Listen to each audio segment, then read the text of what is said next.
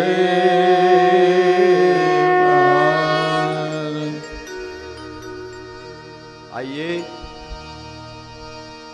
भागवत रूपी गंगानी अंदर स्नान करिए, पान करिए, थोड़ो आचमन करिए.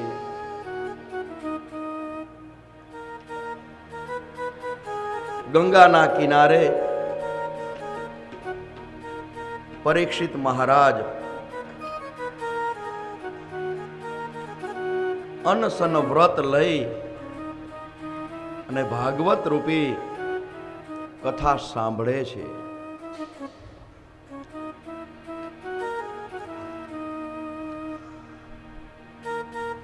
સુખદેવજી મહારાજ ગુરુ સ્વરૂપે કથા સંભળાવે છે.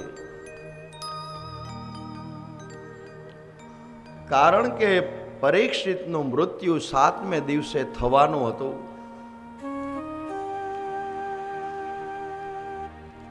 તક્ષક નાગના દંશ દેવાથી એમનું મૃત્યુ છે એ નક્કી છે.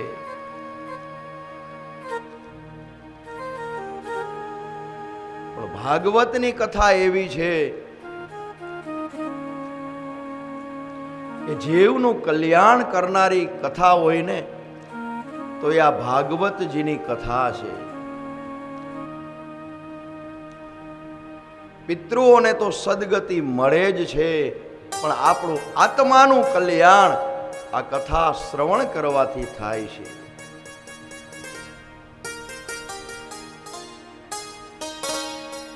સુખદેવજી મહારાજે પરીક્ષિતને કીધેલું હતું કે તને હું કથા તો સંભળાવીશ,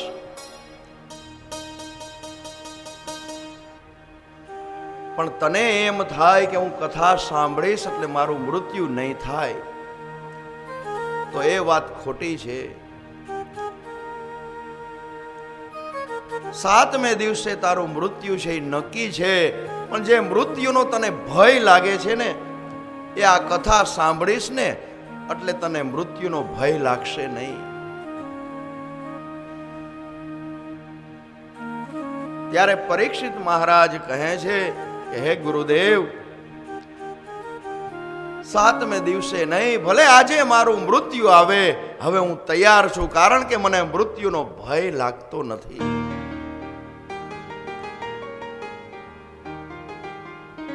રામાયણ છે એ જીવને જીવતા શીખવાડે છે, અને આ ભાગવતજી છે એ જીવને મરતા શીખવાડે છે.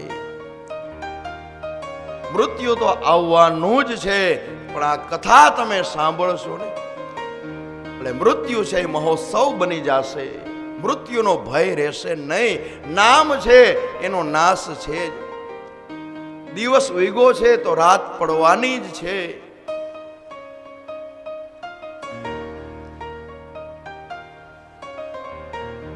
તો ભગવાનના દિવ્ય અવતારની કથા આગળ કહે છે સુખદેવજી મહારાજ. નૈમિષારણ્ય નામના વનની અંદર સુત પુરાણિક 88,000 ઋષિઓને કથા સંભળાવે છે.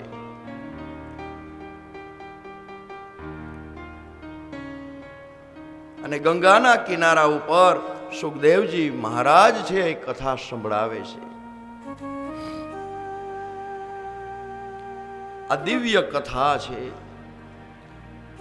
અને સુત પુરાણી કહે છે કે હે ઋષિઓ, હવે હું તમને આગળની કથા કહું છું, ભગવાનના ભક્તની કથા આવશે, તે તમે શ્રદ્ધાપૂર્વક એનું શ્રવણ કરજો.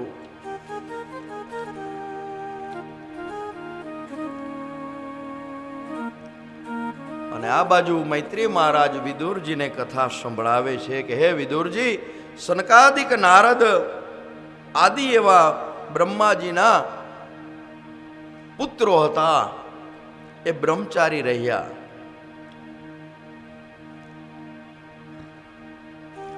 અને એની અંદર જે મનુ મહારાજ હતા એના બે પુત્રો હતા, એક પ્રિયવ્રત અને એક ઉત્તાનપાદ.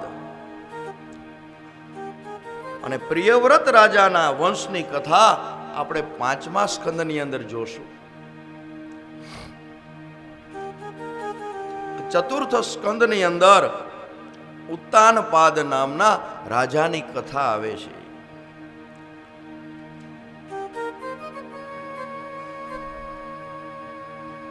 ઉત્તાનપાદ રાજા, એની બે રાણી હતી, એક સુનીતિ અને એક સુરુચિ. ભાગવતની ભાષા છે ને સમાધિ ભાષા છે. ક્યાંય રાજા રાણીની વાત નથી, ક્યાંય દેવીની વાત નથી. આ વાત છે ને મારી અને તમારી છે. ઉત્તાનપાદ અને દરેક જીવ જ્યારે માના ગર્ભમાં હોય છે ને, ત્યારે એનું મસ્તક નીચે હોય, ઉપર પગ હોય લટકેલ હોય, ઉત્તાનપાદ. અને એને બે રાણી છે, એક સુનીતિ અને સુરુચિ.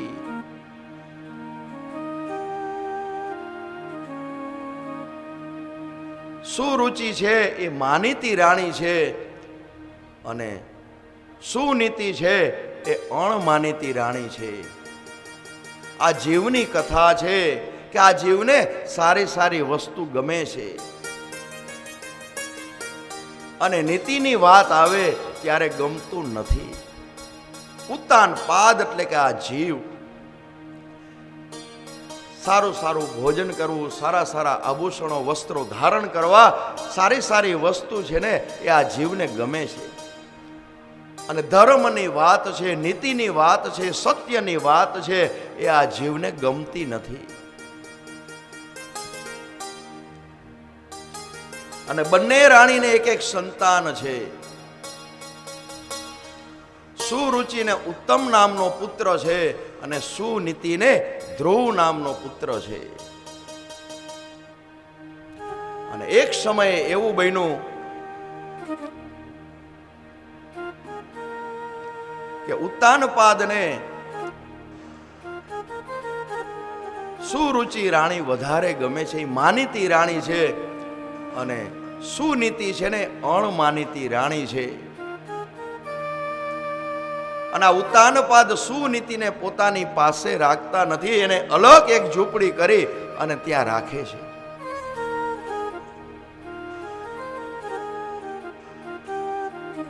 એક સમય એવો થયો કે ધ્રુવ એ તો નાનું બાળક છે, એ પિતાની પાસે આવે છે. અને ત્યારે જોવે છે તો પિતાના ગોદની અંદર એનો ઉત્તમ ભાઈ છે, એને આ ઉત્તાનપાદ રમાડે છે, ખોરામાં બેસાડે છે. અને આ ઉત્તાનપાદ સુરુચિને બધા લાડ લડાવે છે, કારણ કે એ માનીતી રાણી છે, અને માનીતી રાણીનો જ પુત્ર એ ઉત્તમ છે, એને પણ રમાડે છે.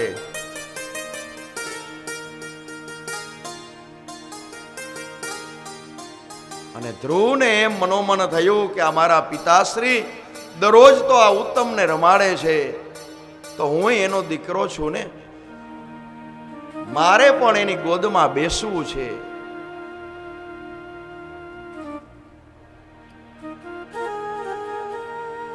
અને ધ્રુવ જ્યારે એની ગોદમાં બેસવા જાય, ઉત્તાનપાદ રાજાએ બાવડું તો પૈકડું ગોદમાં બેસાડવા જાય છે, અને તા સુરુચિના ગયમું નહીં. ખોરામાં જેવા રાજા બેસાડવા જાય, તરત જ સુરુચિએ એનું બાવડું પકડીને નીચે પછાડ્યો છે ધ્રુવને. ધ્રુવને આંખની અંદર આંસુ છે. અને તરત જ રડતો રડતો એની માં સુનીતિ પાસે આવે છે.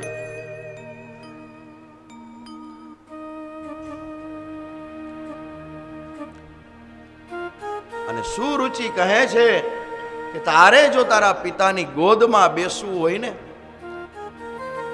તો તું મધુવન નામના વનની અંદર જા અને ત્યાં ભગવાનનું જપ કરજે. અને જો કદાચ ભગવાન તારી ઉપર પ્રસન્ન થાય ને તો તું એટલું જ માગજે કે મને મારી માં સુરુચિના કુખે જન્મ થાય, તો જ તારા બાપના ખોળામાં બેસવાનો તને અધિકાર મળશે. આવા કડવા વેણ આ બાળકને કીધા છે. માત્ર ધ્રુવજી 7 વર્ષની ઉંમર છે, બાળક છે. અને રડતા રડતા ધ્રુવજી આવે છે મા પાસે. અને એની માં સુનીતિ પૂછે છે, બેટા શું કામ રડે છે? તો કે માં, હું પિતાજી પાસે ગયો હતો. દરરોજ તો ઉત્તમ છે ને, એ પિતાના ખોળામાં દરરોજ બેસતો હોય અને પિતા છે ને એને વાલ કરતા હોય. પણ આજે મને પણ એવી ઈચ્છા થઈ, કારણ કે મારા પણ પિતાજી છે ને, કે મારે મારા પિતાની ગોદમાં બેસવું છે. અને જેવો એના ખોળામાં હું બેસવા ગયો ને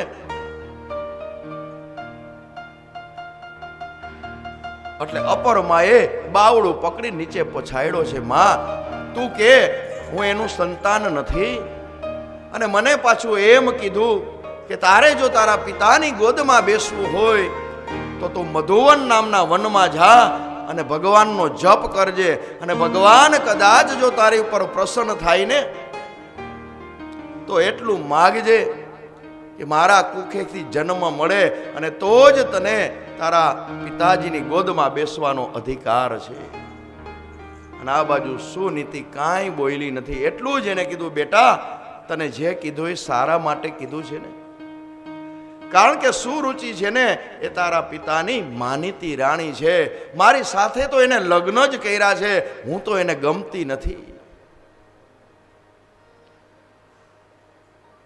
અને ધ્રુવને એકદમ લાગી આવ્યું, કારણ કે બાળક છે ને. અને તરત જ એને વિચાર કર્યો કે માં, હું તને વંદન કરું છું, તો મને એવા આશીર્વાદ આપ કે ભગવાન મારી ઉપર પ્રસન્ન થાય.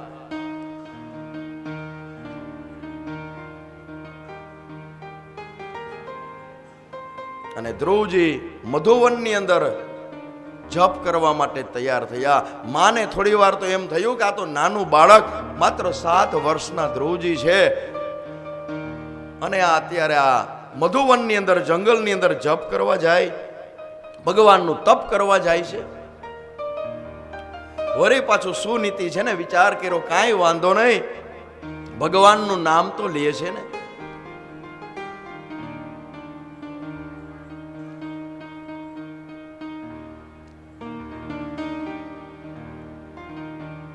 સુનીતિને વંદન કરે છે અને તપ કરવા માટે નીકળે છે. અને જેવા મધુવનની નજીક વનની અંદર પ્રવેશ કર્યો ભક્ત ધ્રુવે, એટલે સામેથી નારદજી મળ્યા. નારાયણ નારાયણ, હે ભક્તરાજ, તમે ક્યાં જાવ છો આ જંગલની અંદર, મધુવનની અંદર? અને ત્યારે ધ્રુવે કીધું કે હું ભગવાનને મેળવવા માટે જાઉં છું, મારે ભગવાનને મેળવવા છે, ભગવાનનો જપ કરવા માટે જાઉં છું. અને નારદજીએ કીધું કે મોટા મોટા ઋષિઓ અનેક વર્ષો સુધી તપશ્ચર્યા કરીને તોય ભગવાન એને મળેલા નથી, તો તને મળશે ભગવાન? અને ત્યારે ધ્રુવે કીધું, મને હવે જરૂર ભગવાન મળશે, કારણ કે તમે મને સામે મળ્યા છો ગુરુ તરીકે. આજે મેં તમારા દર્શન કર્યા છે, સુકન સારા થયા છે, એટલે મને ભગવાન મળશે.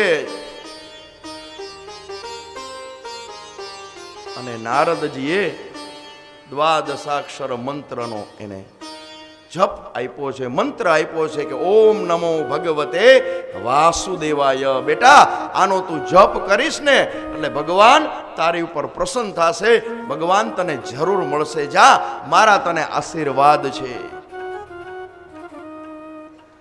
અને નારદજી ત્યાંથી નીકળી અને તરત જ ઉત્તાનપાદ રાજા પાસે આવ્યા છે અને કીધું છે કે રાજા, તારો પુત્ર ધ્રુવ છે ને એ મધુવનની અંદર જપ કરવા માટે, ભગવાનને મેળવવા માટે, તપ કરવા માટે ગયો છે.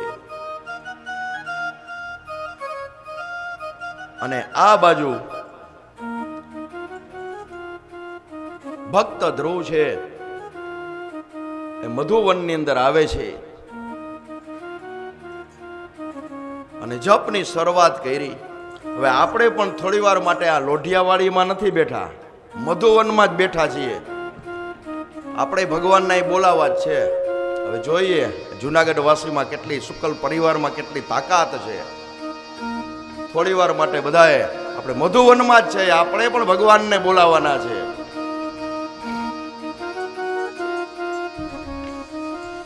અને આ બાજુ ધ્રુવે તપશ્ચર્યા શરૂ કરી અને એવું નક્કી કર્યું કે મારે આખો મહિનો કેવળ કંદમૂળ ખાઈને જ મારે તપશ્ચર્યા કરવી છે. અને જપ ચાલુ કર્યા. એ ઓમ નમો ભગવતે વાસુદેવાય, બોલો એ ઓમ નમો ભગવતે વાસુદેવાય, નમો ભગવતે વાસુદેવાય, એ વાસુદેવાય હરિ વાસુદેવાય, વાસુદેવાય હરિ વાસુદેવાય, એ ઓમ નમો ભગવતે વાસુદેવાય, ઓમ નમો ભગવતે વાસુદેવાય. જપ કરતા કરતા એક મહિનો પૂરો થયો અને ધ્રુવજી કે ભગવાન હજી આવ્યા નહીં.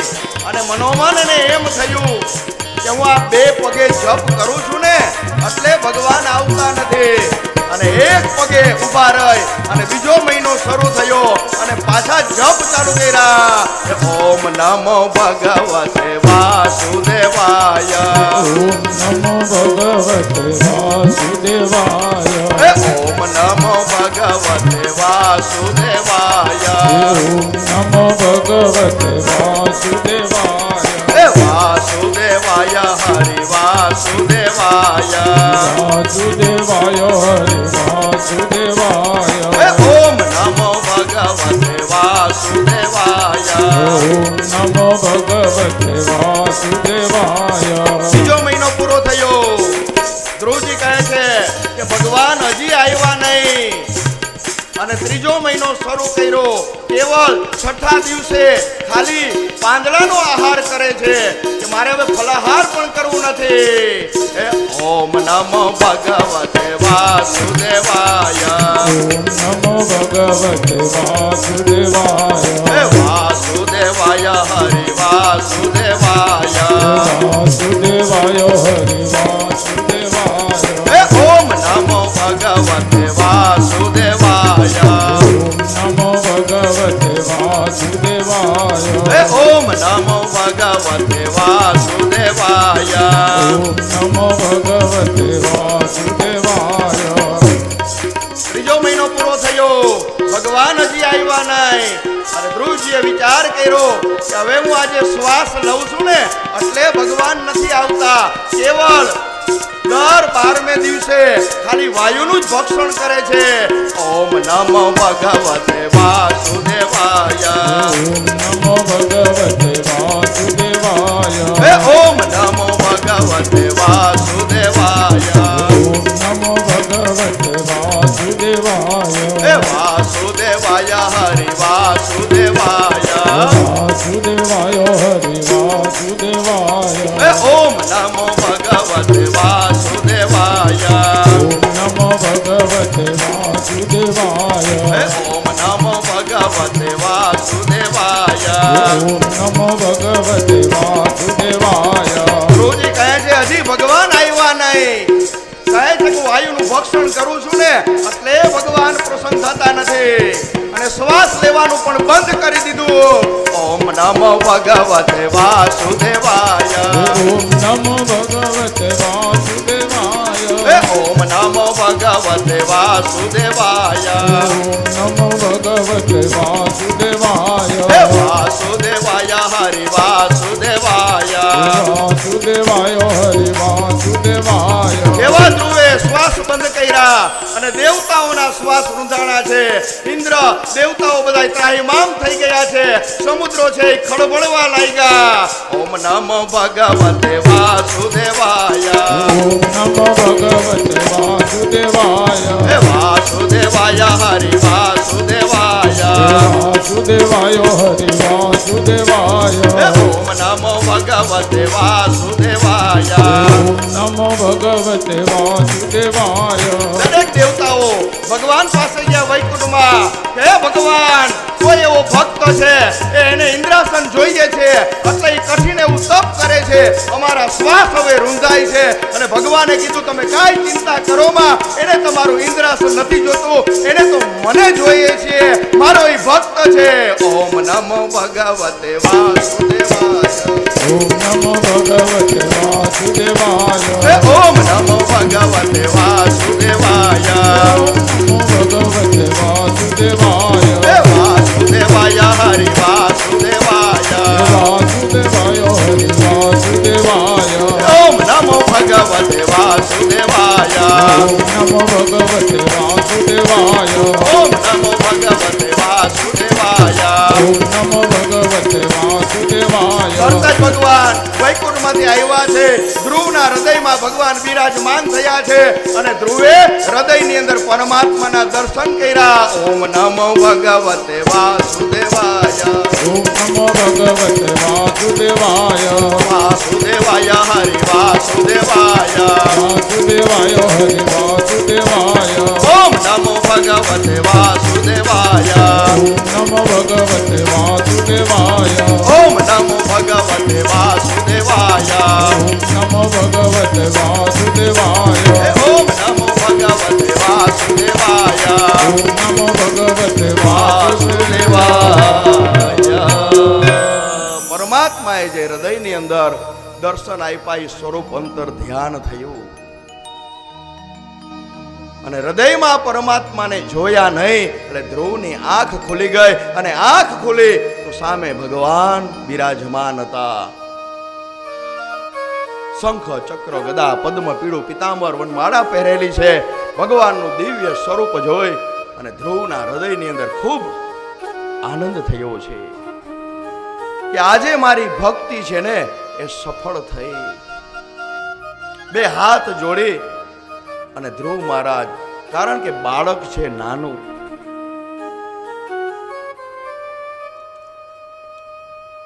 બોલવું છે પણ કાંઈ બોલી શકતા નથી અને ભગવાન છે ને એ અંતર્યામી છે. એને એમ થયું કે આ બાળક કાંઈક કહેવા માગે છે પણ એ બોલી શકતું નથી.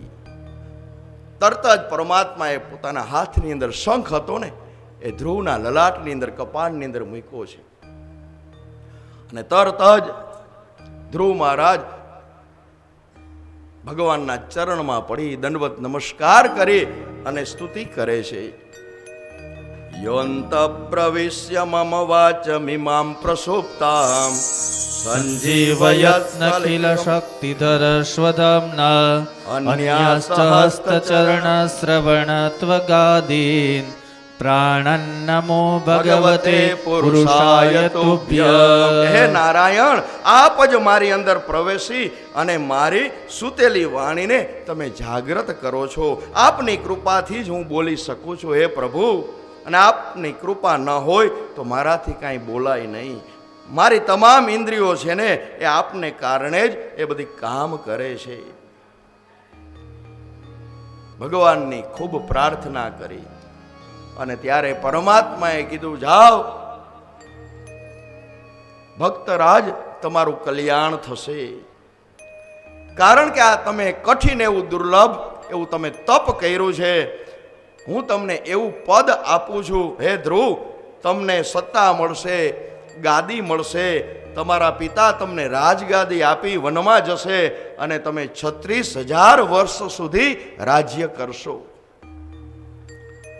અને ત્યાર પછી જે સપ્તર્ષિ 7 ઋષિઓ જે તારા મંડળની અંદર હોય એની અંદર ધ્રુવનો તમે અવિચળ સ્થાન છે એ તમને પ્રાપ્ત થશે. અને સપ્તર્ષિઓ છે ને એ તમારી પ્રદક્ષિણા કરશે. અને ત્યાર પછી મારું મોકલેલું વિમાન છે એ તમને અંત સમયે લેવા આવશે ધ્રુવજી. અને ભગવાન વરદાન આપી અને અંતર ધ્યાન થયા. અને ધ્રુવજી કચવાતા મને પોતાના ઘરે આવ્યા. અને આ બાજુ કહે છે કે ધ્રુવને ભગવાન મળ્યા તો એને હવે કોચવાવાનું શું હોય. અને ત્યારે ધ્રુવજી એટલા માટે કોચવાય છે કે ભગવાન તો મારી આગળ આવ્યા, પ્રસન્ન થયા, પણ મેં પરમાત્મા પાસે મુક્તિને બદલે બંધન માંગ્યું. હું પરમાત્માને હું સાચવી શક્યો નહીં.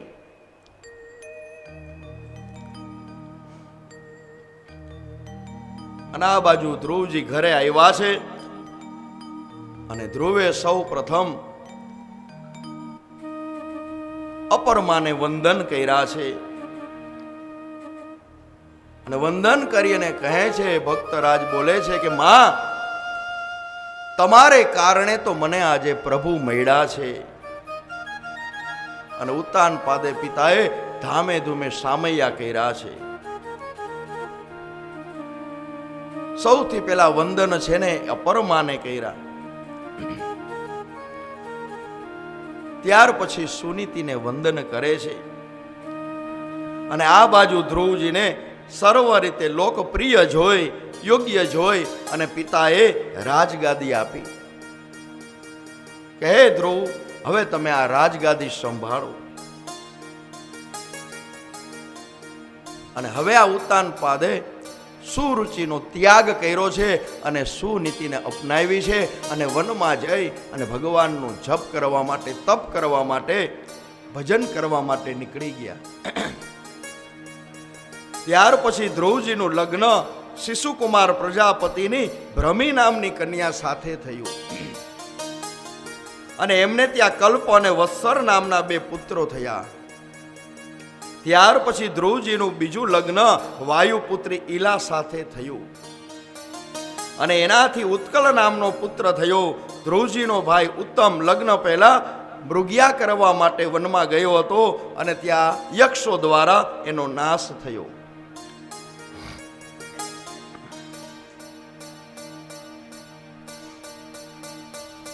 અને એનો વેર વારવા માટે આજે ધ્રુવજી યક્ષોને મારે છે. અને એવા સમયે એમના દાદા ત્યાં આવ્યા છે અને ધ્રુવજીને સમજાવે છે કે તમે તો મહાન ભક્ત છો, સંહાર છે નહીં તમને શોભે નહીં. કારણ કે તમે તો પરમાત્માના વિશ્વરૂપના તમે દર્શન કર્યા છે.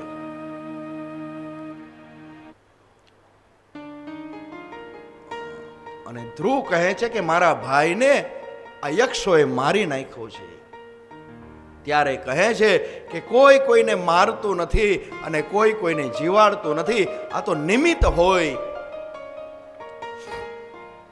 તો હવે તમે યુદ્ધ બંધ કરો.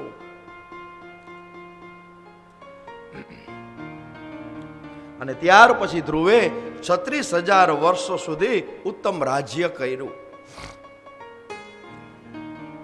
અને ત્યાર પછી ધ્રુવજીએ પોતાના સંતાનોને રાજગાદી સોંપી અને ધ્રુવજી ગંગાના કિનારે શ્રી હરિનું જપ કરવા માટે, ભજન કરવા માટે હરિદ્વારની અંદર ઋષિકેશ છે ત્યાં આવે છે. અને જ્યાં ગંગાને કિનારે જ્યાં જપ કરે છે ત્યાં ગંગાજીની અંદર ખડખડ ખડખડ ખડખડ એવો અવાજ આવે છે. અને આથી ધ્રુવજી ઊભા થઈ અને બીજી જગ્યાએ જવા માટે તૈયાર થાય છે. ત્યાં ગંગાજી પ્રગટ થયા. એ ભક્તરાજ, તમે ક્યાં જાઓ છો? કહે છે કે માં, મારે જપ કરવા છે, ભગવાનનું નામ લેવું છે, પણ તારો અહીંયા એટલો બધો અવાજ આવે છે ને, જેથી કરીને મને જપની અંદર વિક્ષેપ પડે છે. અને ત્યારે ગંગાજીએ કીધું, ભક્તરાજ, તમારે હવે ક્યાંય જવું નથી. તમારે કારણે, ભક્તોના કારણે તો મારું મહત્વ ઘણું બધું વધે છે. અને ગંગાજીએ કીધું કે જાઓ, હવે હું આજથી અવાજ નહીં કરું. તમે ઋષિકેશ જાઓ ને, ત્યાં સ્વર્ગાશ્રમ છે, ધ્રુવજીનો આશ્રમ છે, ત્યાં તમે જાઓ ને આજની તારીખમાં પણ ગંગાજી શાંત છે. અને ભગવાનનું ભજન કરતા કરતા જ્યારે જીવનના દીવામાં પ્રારબ્ધ ખૂટી ગયું અને ધ્રુવજીને અંત સમયે જવાની તૈયારી થઈને, ત્યાં જ એ સમયે શ્રી હરિના પાર્ષદો વિમાન લઈને આવ્યા છે. ધ્રુવજી એની પ્રદક્ષિણા કરી, પ્રભુના વિમાનને વંદન કરી, પ્રભુના પાર્ષદોને વંદન કરી, અને ધ્રુવજી જ્યાં વિમાનમાં બેસવા જાય છે ને, ત્યાં મૃત્યુ દોડતું દોડતું આવ્યું. એ ભક્તરાજ હાથ જોડીને કહે છે, મહારાજ, મૈરા વગર તો વૈકુંઠમાં જવાય નહીં, તો હવે તમે મારો સ્વીકાર કરો. ધ્રુવજીએ કહ્યું, ભલે આવ્યું, આ વિમાન પાસે તું પગથિયું થઈને રહે. એટલે મૃત્યુ છે આજે પગથિયું બન્યું છે. અને ધ્રુવજીએ મૃત્યુના ઉપર પગ મૂકી અને વિમાનની અંદર બેસાડ્યો. અને જેવું વિમાન આગળ જવા લાગ્યું, ત્યાં ધ્રુવજી રડવા લાગ્યા. ભગવાનના પાર્ષદોએ કીધું, કા કેમ રડો છો? તો કે મારે વૈકુંઠમાં આવવું નથી. તમારે જો વૈકુંઠમાં લઈ જાઓ હોય તો મારા માતા પિતાને લઈ જાઓ, પછી મારે આવવું. અને ત્યારે ભગવાનના પાર્ષદોએ કીધું, જો ભક્તરાજ, આગળ જે વિમાન જાય છે ને, એની અંદર તમારા માતા પિતા છે.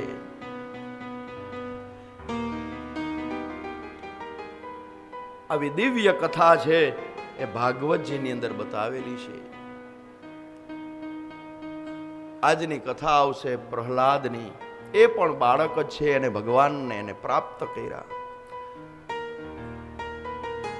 ધ્રુવે પણ કઠિન તપશ્ચર્યા કરી અને એ તપશ્ચર્યાના પ્રભાવથી ભગવાન સાક્ષાત પ્રગટ થયા, દર્શન કર્યા. એટલે ભાગવતજી એમ બતાવે છે કે ભક્તિ કરવી હોય ને તો નાનપણથી જ ભક્તિ થાય. નાનો છોડવો હોય એને જે બાજુ વાળો હોય ને એ બાજુ વળે. મોટું ઝાડ થઈ ગયું હોય એ પછી વળે નહીં. તો બાળકોને નાનપણથી જ ભગવાનનું નામ લેવાની ટેવ પાડવી, મંદિરે જવાની ટેવ પાડવી. અને ભક્તિ છે ને નાનપણથી જ થાય. ઘણા એમ કહે કે ભાઈ અમે હજી થોડી કાંઈ ભક્તિ કરવાનો સમય આવ્યો છે. કેદી કરશો ભક્તિ? ભગવાનનું નામ કેદી લેશો? બાકડી મોહ માયા છે એ કોઈ દિવસ કોઈને છૂટતી નથી. ભગવાને એવી સંસારની અંદર માયા મૂકી છે ને,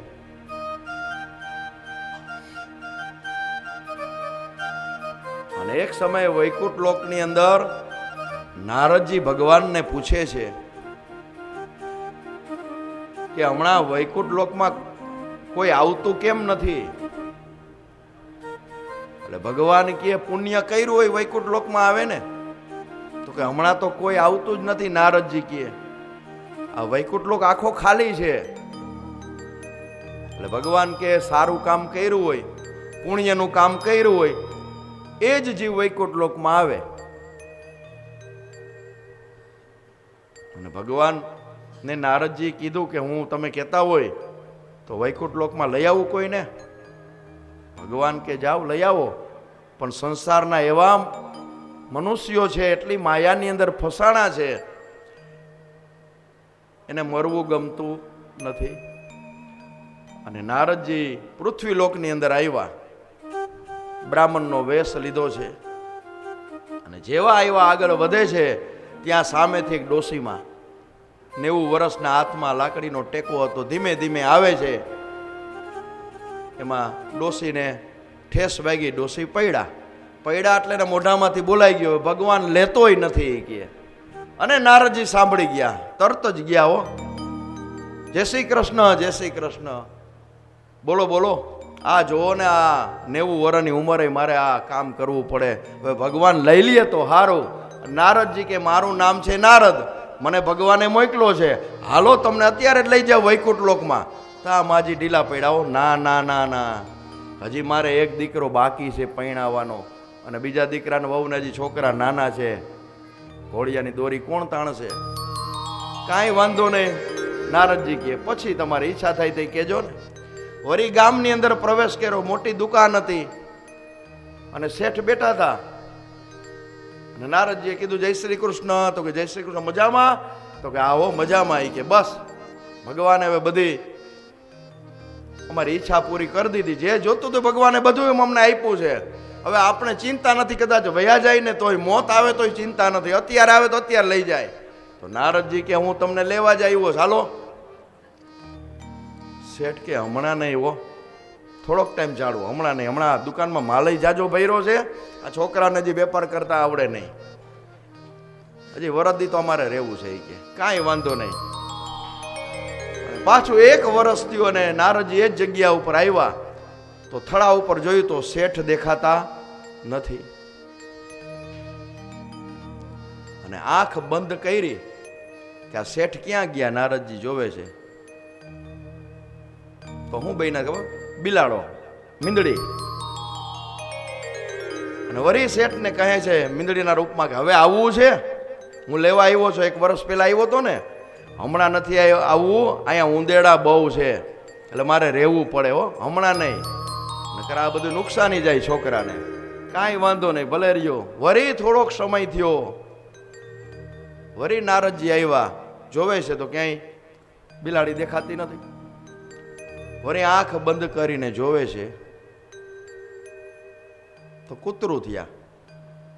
વળી એને પૂછે છે તમે શેઠ થયા, બિલાડો થયા, અને હવે આ કૂતરું થયા, હવે આવવું છે? તો કે હજી હમણાં નથી આવવું, કારણ કે મારા દીકરાના હમણાં લગ્ન થયા, નવી નવી વહુ છે, એને ડેલી બંધ કરવી, ખુલ્લી રાખવી એને કાંઈ ખબર નથી, ગમે ત્યાં ખુલ્લી મૂકીને વહી જાય, ધ્યાન કોણ રાખે? હમણાં નથી આવવું. નારદજી કે કાંઈ નહીં. વળી થોડો સમય થયો, વળી નારદજી આવ્યા, જોયું તો કૂતરું હતું નહીં. વળી આંખ બંધ કરીને જોવે છે તો એ કાદવ કીચડ હતું ને ત્યાં ભૂંડ તરીકે હતા. અને નારદજીએ કીધું કે તમે શેઠ હતા, મનુષ્ય હતા, એમાંથી બિલાડો થયા, એમાંથી કૂતરું થયા, અને એમાંથી આ ભૂંડ, હવે આવવું છે?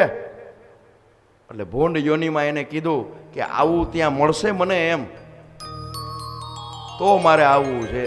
નારદજી કે આવું નહીં મળે, આઈ નાઈ રહ્યો. એટલે માયા છે ને એ કોઈ દિવસ છૂટતી નથી. માયા જે નથી છે એ છે, અને છે એ નથી, એનું નામ જ માયા. અને ભગવાને એવી બધી માયા મૂકી છે કે માયામાંથી આપણે છૂટી શકતા નથી. અને કહેવાય છે કે બધુંય કરવું પડશે, પણ સાથે સાથે થોડું ભજનનું ભાથું પણ બાંધવું પડશે. આપણે જાય જાત્રા એટલે થોડો નાસ્તો તો લઈ જાય ને, કે જરૂર પડે તો, ભૂખ લાગે તો જમવા થાય. એમ આપણે જવાનું છે મોટી જાત્રાએ,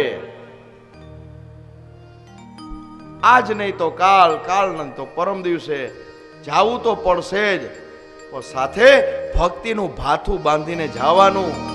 અને ક્યારેક ઈચ્છા થાય ને તો એ ભક્તિ આપણને કામ લાગે. એ ભક્તિ રે કરવી એને રાખ થઈને રેવું પણ બોય, એ મેલવું અંતરનું અભિમાન.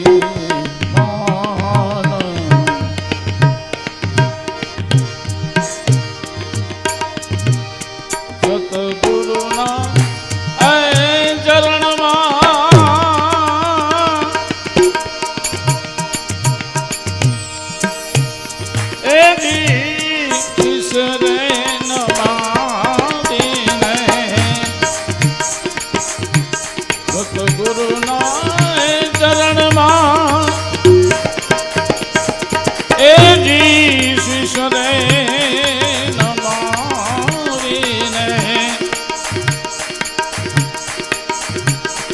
જોડી લાગુ તેને પા આ જાતિપણું છોડીને અજાતિમાં થાવું પાનબાઈ એ કાઢવો વરણ વિસ્તાર જાતિને એ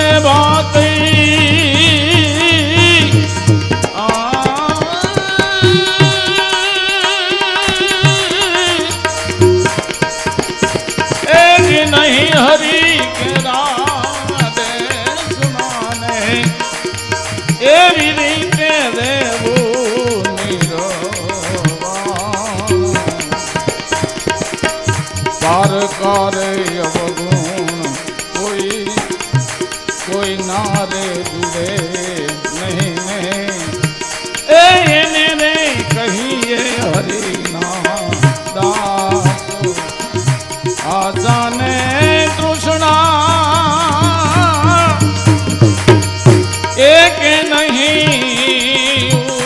माने आजाने तृष्णा एक नहीं माने ये नो रे દ્રઢ રે કરવો વિશ્વાસ ભક્તિ રે કરવી રાખ થઈને એવું પાનબાઈ એ મેલવું અંતરનું અભિમાન એ મેલવું અંતરનું અભિમાન જેટલો સમય મળે એટલો સમય ભગવાનનું ભજન કરવું, ભગવાનનું નામ લેવું. સુખદેવજી મહારાજ ગંગાના કિનારે અનશન વ્રત લઈ અને પરીક્ષિત મહારાજ કથા સાંભળે છે. સુખદેવજી મહારાજ એમને કથા સંભળાવે છે.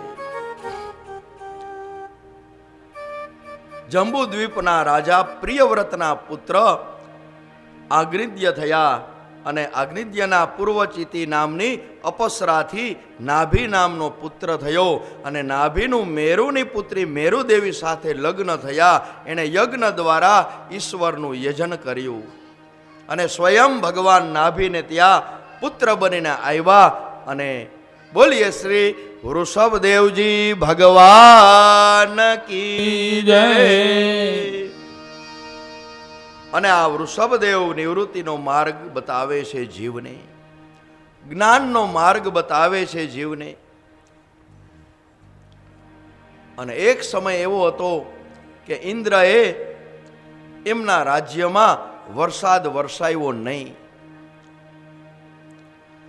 અને ત્યારે વૃષભદેવજીએ પોતાના યોગ બળે એવી રીતે પોતાના રાજ્યમાં વૃષ્ટિ કરી કે બધાના ખેતરમાં જે પાક હતા ને એને યોગ્ય પાણી મળ્યું.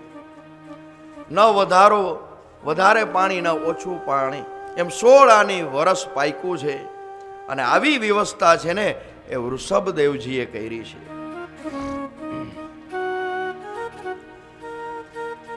અને વૃષભદેવજી જૈનોના 24 તીર્થંકરમાં જેમની પ્રથમ તીર્થંકર તરીકે ગણના થાય છે ને એ વૃષભદેવજી. અને ત્યારે ઇન્દ્રએ પોતાની પુત્રી જયંતીના લગ્ન છે ને એ વૃષભદેવ સાથે કર્યા. પેલા ઇન્દ્રએ પરીક્ષા કરી કે આ જમાઈ કેવો છે. પેલા પરીક્ષા તો થતી હો, અત્યારે થાય એવું નહીં, પેલા થતી.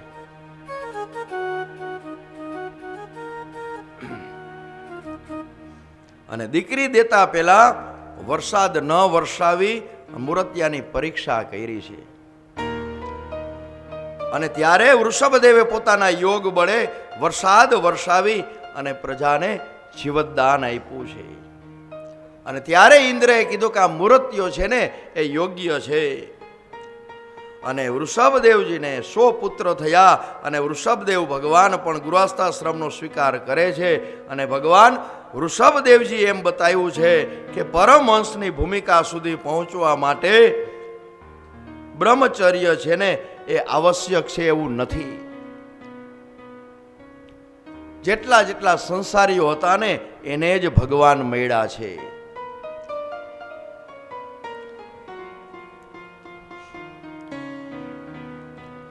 અને ત્યાર પછી વૃષભદેવજીએ પોતાના સંતાનને ઉપદેશ આપી અને એમણે પણ વાનપ્રસ્થ આશ્રમનો સ્વીકાર કર્યો છે. ભક્તિ કરવા માટે નીકળી ગયા છે.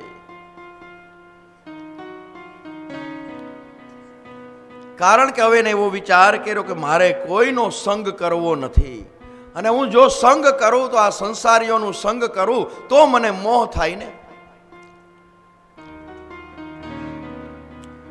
અને વૃષભદેવજીનું વસ્ત્ર પણ કાઢી નાખ્યા છે, નગ્ન દિગંબર ઘૂમે છે, પરમહંસની ભૂમિકા છે. અને વૃષભદેવજીના દિવ્ય તેજમય રૂપને જોઈ અને સંસારના લૌકિક ઈચ્છાથી એમની પાસે લોકો બધા આવવા માંડ્યા કે બાપજી અમને સંતાન નથી, અમને સંતાન આપો. બાપજી અમારું આ કામ નથી થતું, અમારું કામ કરી આપો. વૃષભદેવજીને આ કઈ ગમતું નથી અને ત્યાંથી દૂર જાય છે અને એવું વિચાર કર્યો. વૃષભદેવજી જ્યાં બેઠા હોય ત્યાં જ એ મળમૂત્રનો ત્યાગ કરે છે.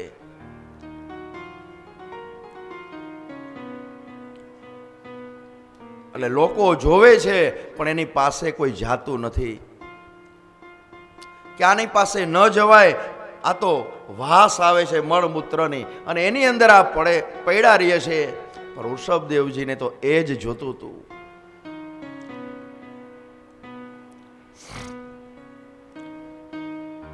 અને ત્યાર પછી નિવૃત્તિ માર્ગનું દર્શન કરાવતા, અલૌકિક લીલા કરતા ભગવાન વૃષભદેવ પોતાની શ્રેષ્ઠતાને સિદ્ધ કરે છે. અને વનમાં દાવાગ્નિ લાગ્યો છે, એ અગ્નિની વચ્ચે ઘેરાયેલા દેહને બચાવવાને એમને કોઈ કોશિશ ન કરી અને પોતાનો દેહનો પણ ત્યાગ કરી દીધો. અને એમાંથી વૃષભદેવના 100 પુત્રોમાંથી 81 પુત્રો છે ને એ કર્મકાંડી બ્રાહ્મણ થયા અને એમણે કર્મનો માર્ગ અપનાવ્યો અને 9 પુત્રો યોગેશ્વર થયા. આ યોગેશ્વરની કથા છે ને એકાદશ સ્કંધની અંદર આવશે. એ 9 પુત્રો રાજ્યના અધિકારી બન્યા. સૌથી મોટો પુત્ર હતો ને એ ભરત, અને ભાઈઓને દિશાઓનું રાજ્ય સોંપી દઈ ભરત ચક્રવર્તી રાજા થયા. મહાપરાક્રમી છે ભરત, અને ભરતના નામ ઉપરથી જ આપણા દેશનું નામ પડ્યું છે ભારત. અને ભારત છે ને આખી દુનિયાનું હૃદય છે. તમે જો હૃદય કાઢી લ્યો ને તો કોઈ જીવી શકે નહીં. मेरे देश की धरती सोना उगले उगले हीरे मोती, मेरे देश की धरती, मेरे देश की धरती, मेरे देश की धरती सोना उगले उगले हीरे मोती, मेरे देश की धरती, मेरे देश की धरती.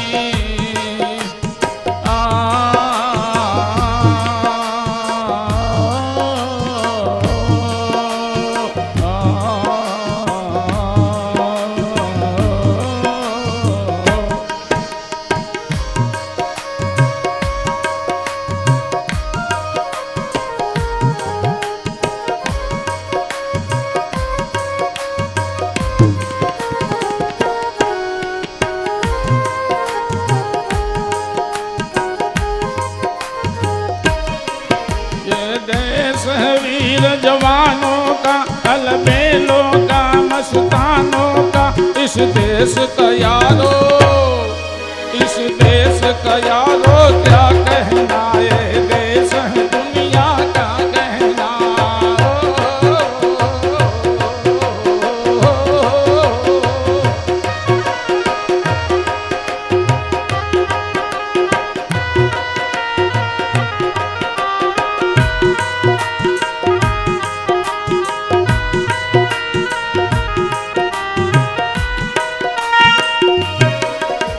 चोरी छोटी वीरों की, यहाँ भोली शक्लें हीरों की, यहाँ गाते हैं रांझे, यहाँ गाते हैं रांझे, मस्ती में मस्ती है बस्ती में।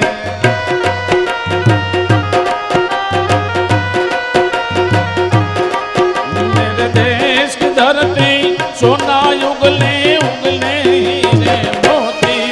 मेरे देश की धरती, मेरे देश की धरती।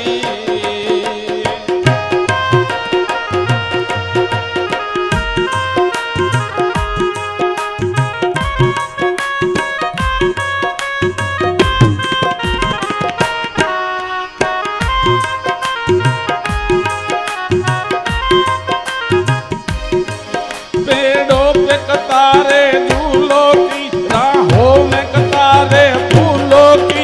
यहाँ हंसता है सावन, यहाँ हंसता है सावन, बालों में खिलती है कलियां गालों में।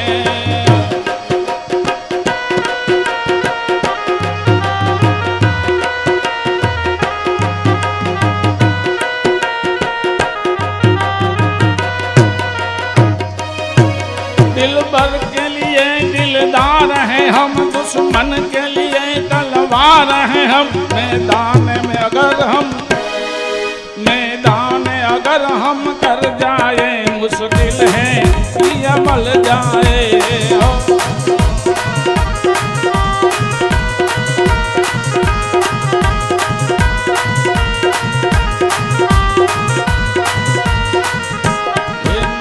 देश की धरती सोना उगले उगले हीरे मोती। मेरे देश की धरती, मेरे देश की धरती।